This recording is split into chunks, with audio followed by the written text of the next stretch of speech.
Welcome to the Bible in the News. This week, Israel soared into the headlines as President-elect Donald Trump began to make good on some of his election promises. While Christadelphians do not participate in politics, we are fascinated to see the finger of God at work in the nations, as the prophet Daniel clearly stated in chapter 4, verse 17.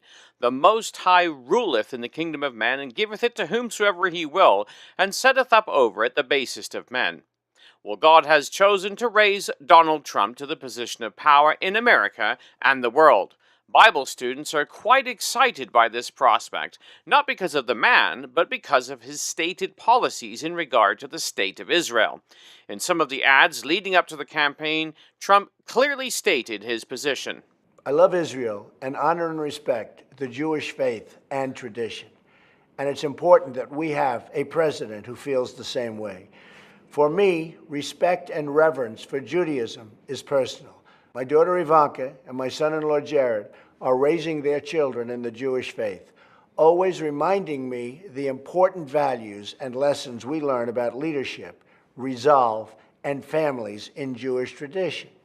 My administration will stand side by side with the Jewish people and Israel's leaders to continue strengthening the bridges that connect not only Jewish Americans and Israelis, but also all Americans and Israelis. Together, we will stand up to the enemies like Iran, bent on destroying Israel and her people. Together, we will make America and Israel safe again. Well, during his speech at AIPAC, the American Israel Public Affairs Committee, Donald Trump waxed bold and direct regarding his policy on Israel. I speak to you today as a lifelong supporter and true friend of Israel. I'm a newcomer to politics, but not to backing the Jewish state.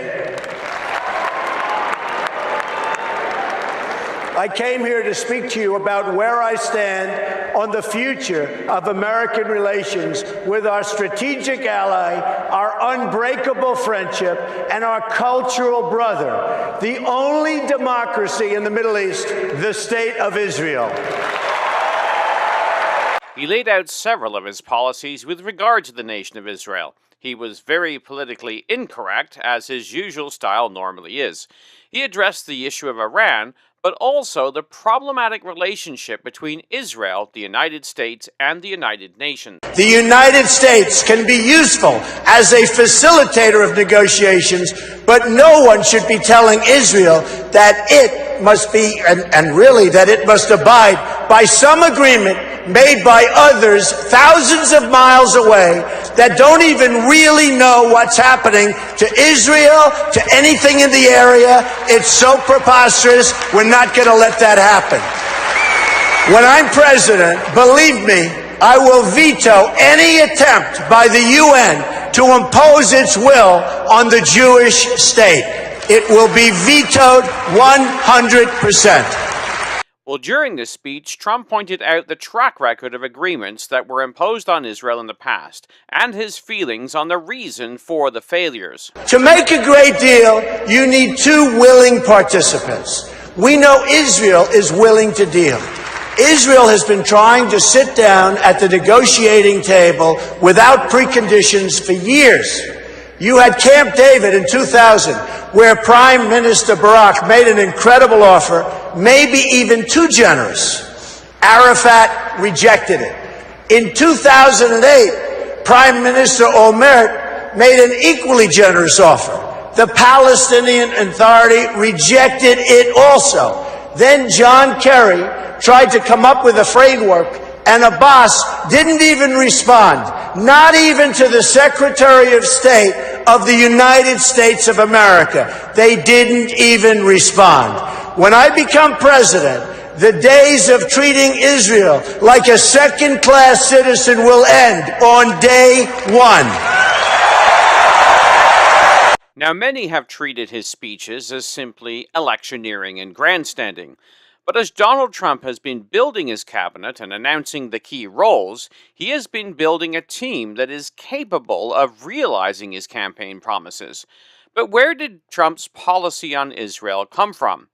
What has been most interesting this week has been the appointment by President-elect Trump of David Friedman, a 57-year-old Orthodox Jew from New York, as the future ambassador of Israel. He was a major contributor to the Trump policy on Israel, as he stated in a meeting with an Israeli delegation when meeting for dinner with them. Anything, whether it's jobs or national security, the economy, immigration, everything is vetted through a policy committee.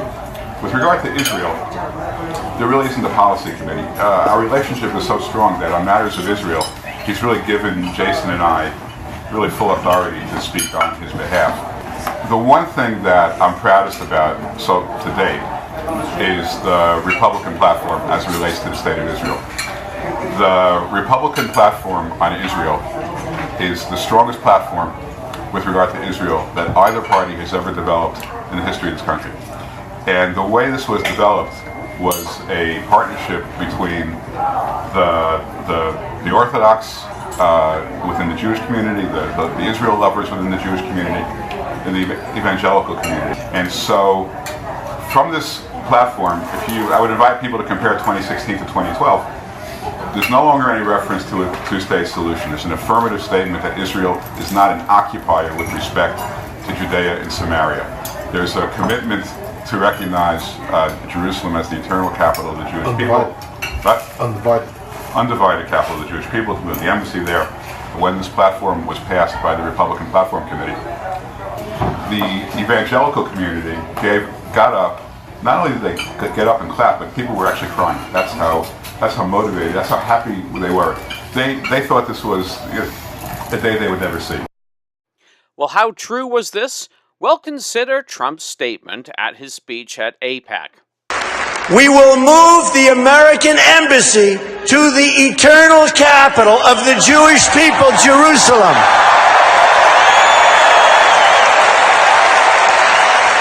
And we will send a clear signal that there is no daylight between America and our most reliable ally, the State of Israel. Well, the issue of the American embassy in Jerusalem has been one that has been ducked by every president since 1995, as CNN reported. The Jerusalem Embassy Act of 1995 requires the U.S. government to move the embassy to Jerusalem, but the move has been waived every 6 months since the law was passed. Presidents Bill Clinton, George W. Bush, and Barack Obama all declined to relocate the embassy after being elected, citing national security. End quote. Well, according to the Times of Israel, in the last days of the Reagan presidency on January the 18th, 1989, U.S. Ambassador to Israel William Brown and Israel Lands Authority Deputy Director Moshe Gat signed an agreement according to which a plot of land in Jerusalem would be leased from Israel to the U.S. for 99 years for $1 per year. End quote. Well, last year, when staying in Jerusalem at Beit Ben Yehuda Youth Hostel on Engedi Street, we walked by this plot of land many times. Our guide pointed out to us that this is the future site of the American Embassy in Jerusalem. Well, that doesn't seem as remote an idea as it once did. This is very interesting, as David Friedman's statement when he accepted Trump's appointment of him re-emphasized this fact. When he stated, "I am deeply honored and humbled by the confidence placed in me by President-elect Trump to represent the United States as its ambassador to Israel. I intend to work tirelessly to strengthen the unbreakable bond between our two countries and advance the cause of peace within the region, and look forward to doing this from the U.S. Embassy in Israel's eternal capital, Jerusalem." So it would appear that the movement of America's embassy to Jerusalem is one step closer to becoming a reality. It is the issue of Jerusalem that will cause the nations to come down to the land in the latter days and bring God's judgment upon them. For we read in Joel chapter 3 verse 1 to 2, "For behold, in those days and in that time, when I shall bring again the captivity of Judah and Jerusalem, I will also gather all nations and will bring them down to the valley of Jehoshaphat and will plead with them there for my people, for my heritage Israel, whom they have scattered amongst the nations and parted my land." Well, Zechariah also identifies Jerusalem as being the flashpoint in chapter 12 and verse 3, where he states, "And in that day I will make Jerusalem a burdensome stone for all people. All that burden themselves with it shall be cut in pieces, though all the people of the earth be gathered against it." Well, all nations who come against it will be destroyed. So when we see America, the most powerful nation in the world, talking about legitimizing Jerusalem as the capital of Israel, it brings the issue to the very forefront. While discussing Trump's policy, Friedman made the statement. Now, I don't know if you saw what Bibi said a couple of days ago, but the idea that the Palestinians would want to rid Judea and Samaria of Jews. There's 400,000 Jews living in Judea and Samaria. To create a Judenrein state in the ancestral home of the Jewish people is something that, believe it or not, Hillary would endorse tomorrow, and we will fight, eternally to keep that from happening. And this whole difference in relationship, it's a conceptual difference.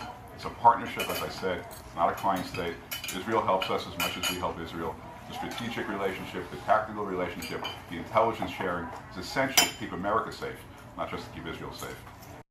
Well, was this all rhetoric? Well, the choice of David Friedman to a post some are calling the most sensitive diplomatic post in the world has caused vibrations all over the world, not just because of Jerusalem, but also because he has lent his support for the settlements in Judea and Samaria.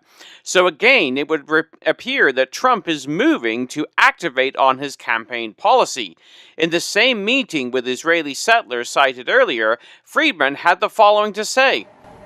Right now, there's, without going through all the math, 75% of Israel inside the Green Line is Jewish. There's 400,000 Jews living in Yehuda and Sharon. There's other 400,000 Jews living in East Jerusalem. They are multiplying right now. Oddly enough, the Arab birth rate has gone down, and a lot of Arabs are leaving. And when they leave, nobody strikes their name from the voter rolls or the land rolls or anything else. So the truth is, if you ask 10 statisticians how many Arabs are living in the West Bank, they couldn't give you the right answer because nobody really knows. But the bottom line is, under most calculations, if you took the entire state of Israel from the Jordan River to the Mediterranean Sea, meaning you annexed all of Judea and Samaria into Israel, the Jewish population would still be about 65%. That's the conventional wisdom right now. So the idea that if Jews somehow retain control over Judea and Samaria, it's no longer a Jewish state. This is not true. Those aren't the numbers. And unfortunately, it's easy to confuse people with numbers. People quote statistics and, people accept it. But if you study the numbers, you'll see that the whole idea that we have to jettison Judea and Samaria to retain the Jewish characteristics of Israel is just not true. Anyway. So the very issue of Ezekiel, the mountains of Israel, is one that is now forefront in the policy of America's new president and the ambassador to Israel. So 2017 indeed looks like it's going to be an exciting year as the finger of God moves amongst the nations, bringing them ever closer to the return of the Messiah and the establishment of the kingdom of God in Jerusalem. For the Bible in the News, this has been Jonathan Bowen joining you.